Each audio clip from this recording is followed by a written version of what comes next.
Hey guys, my name is Jess and welcome back to 44's channel. So today's video is the 7th video in the series on the 12 laws of the universe. And if you've been enjoying this series and you've been following along as I've gone through all of them, please comment down below what you've liked, which is your favorite one. I'd love to read your comments and just find out like, oh, I really enjoyed, example, the law of attraction, or I really enjoyed the law of vibration. And obviously if you really enjoyed the law of compensation, which is what we'll be speaking about today. And also if you have been enjoying this series, please remember to hit subscribe and also to hit that bell next to it so that we can notify you each time I post a new video. But let's jump into it, the 7th law, which is the law of compensation. The law of compensation says that what you contribute and what you give to others is what you're going to receive in the future.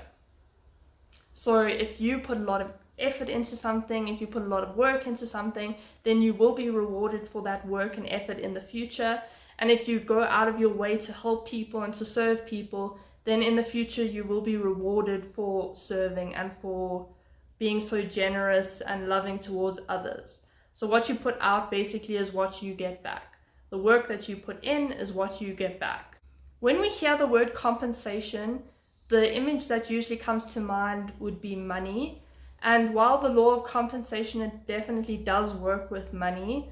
If you give to others in a monetary way, you'll also receive that. It also works in a number of different things. So it can work with love, with happiness, with generosity. If you give love to others, example, that love will come back to you. There are two important things to note about this law. The first one is that you aren't necessarily going to be compensated by the person who you gave to.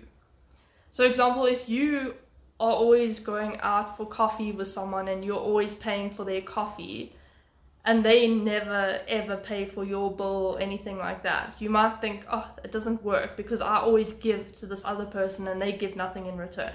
The same way if example, you were in a relationship, or if you are in a relationship and you are like giving to this person and they aren't giving back, now you might think, well, the law of compensation is rubbish because I'm not getting anything back.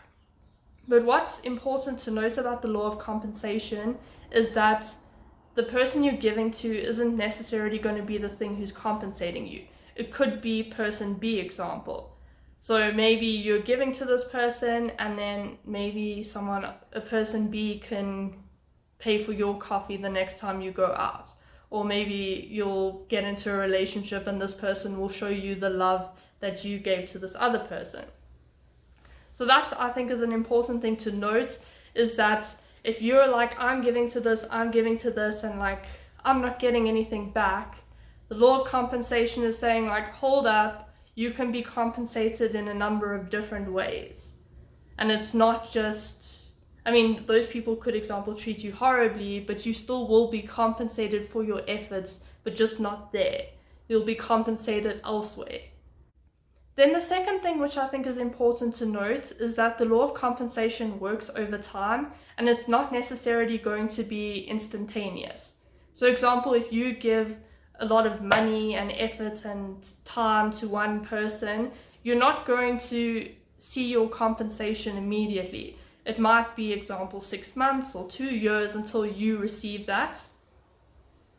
And also if you put a lot of effort into something or you really work hard on a project, you aren't going to receive compensation or a result of your efforts immediately. You might see absolutely nothing, but over time, maybe in example 2 years time, you'll start seeing the fruits of what you've planted. So you'll start seeing the rewards for your efforts, and it just takes time. So with example sowing and reaping, you can't sow and reap in the same time period.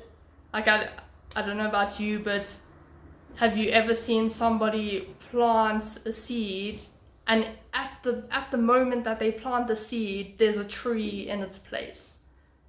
Like, that doesn't happen. You have to plant it, you have to put a lot of effort into it, and then in another season, after some time has passed, then that's when you're going to see the tree.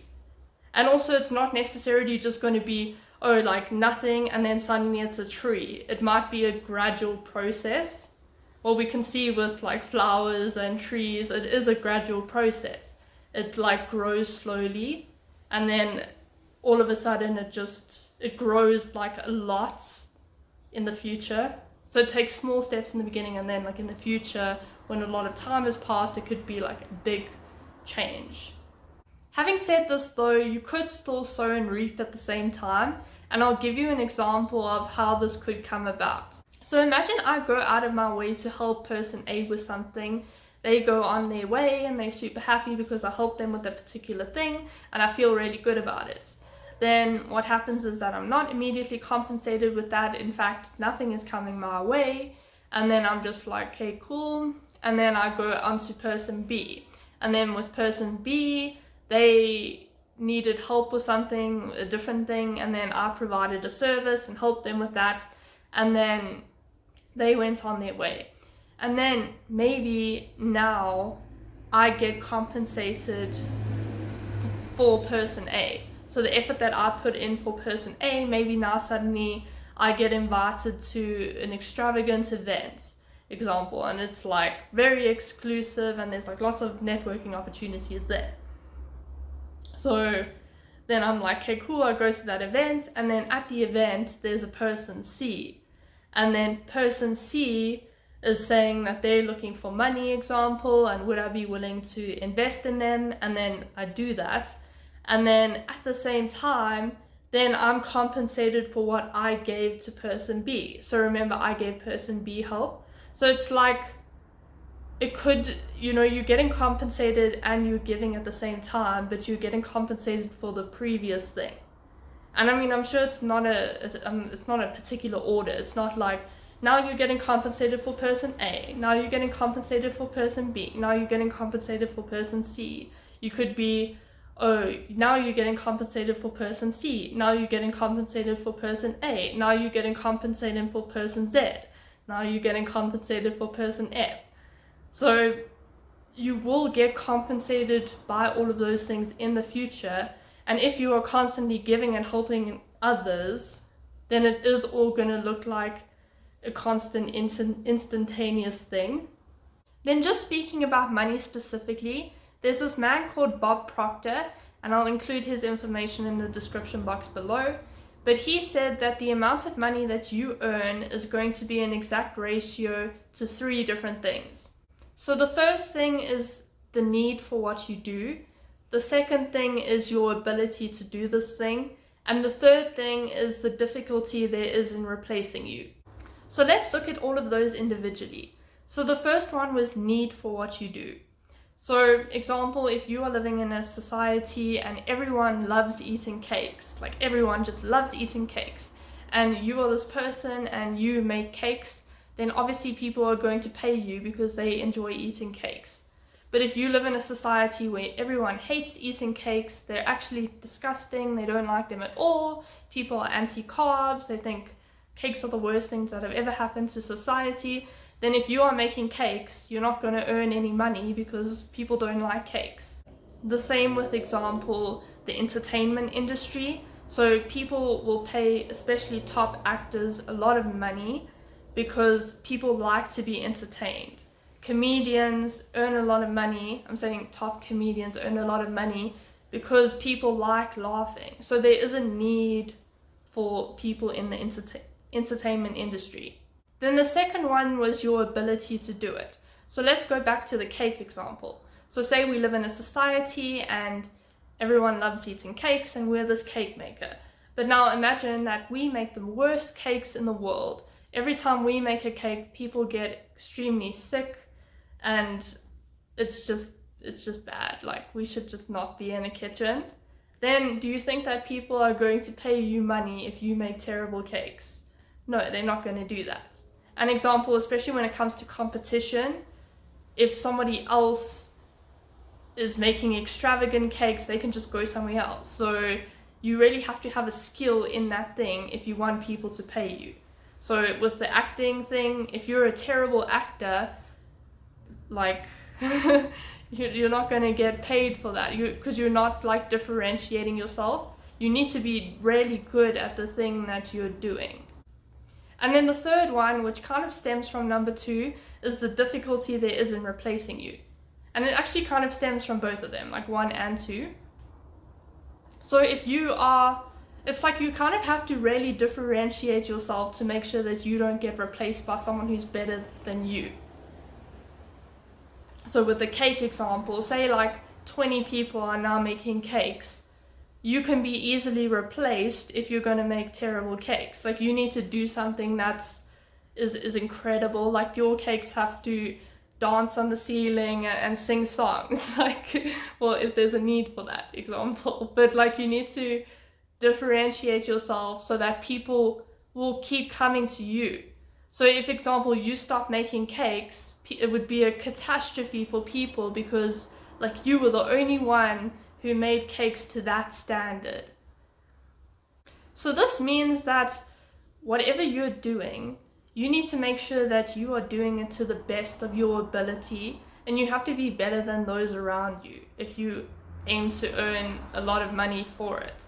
So example, and I think like this is important also with following your passion. Like, I think you should follow your passion. Example, like some people may be like, oh, like, you can't make cakes, like that doesn't earn a lot of money. But you see, there are people who earn tons of money from making cakes. So it's like, it's important to differentiate yourself and to grow your skill and to be the best cake maker you can possibly be. And I was watching a video and it said that what you should do is that you should spend an hour each day just focusing on your skill and focusing on improving your skill. Because sometimes like people will get a job, example, and they're like, oh well, like education's over, I don't need to update my skill or anything like that, I can just remain stagnant. And like, no, you need to be working on your skill every single day. You need to be constantly trying to get better. Especially since those around you, if they are continuing to get better, like today you might be the best cake maker in the world, but if you don't keep up with the times and improve your skill, then tomorrow you're not going to be the best cake maker in the world, and then according to number 3, you can be easily replaced, and then there goes your compensation. So it's like important to constantly be working on your skill and be working on being the best you can be in that particular field. Like, study it every single day. A final point that I wanted to make is that I think it's important to be authentic. So in everything that you do, be authentic, be real, be you. Don't try to copy other people or try to be like other people, or think like, oh, people like those sorts of people, so I need to be like that person. I think it's important to be you. You have something in you that no one else has, and that immediately does differentiate you. So if you step into your unique, real self, that is already going to put you far ahead. And this links to example with everyone around you being a cake maker. Example, you might be like, oh well, everyone's a cake maker, so I'm just this ordinary person. And no, like, there's something in you that no one else has. And because there's that thing within you, if you actually embrace that thing and tap into that uniqueness, then your cakes are automatically going to be unique. There's going to be something about your cakes that are just different to other people, and it's because of that uniqueness that is within you. So I think like definitely embrace your authenticity and embrace who you are, even if you think people don't like this, or people aren't going to like my true self. You'll actually be surprised. Like, I've heard a lot of people saying like, oh, people aren't going to like me, and then they hide, but then when they actually show themselves, it's like, but people actually do like you. People like that realness, and you can bring something that can change the world, and it can challenge people to see things in a different light. And that's the end of this video. If you enjoyed this video, guys, please remember to hit the thumbs up button, and please comment down below what you think of the law of compensation. How's it shown up in your life? Are you compensated for what you put out? And what do you think about showing up as your authentic self? Do you think that you can be compensated from being yourself and for really tapping into that uniqueness inside of you? But hope you enjoyed this video, guys, and I'll see you next week with a new video. Bye, guys!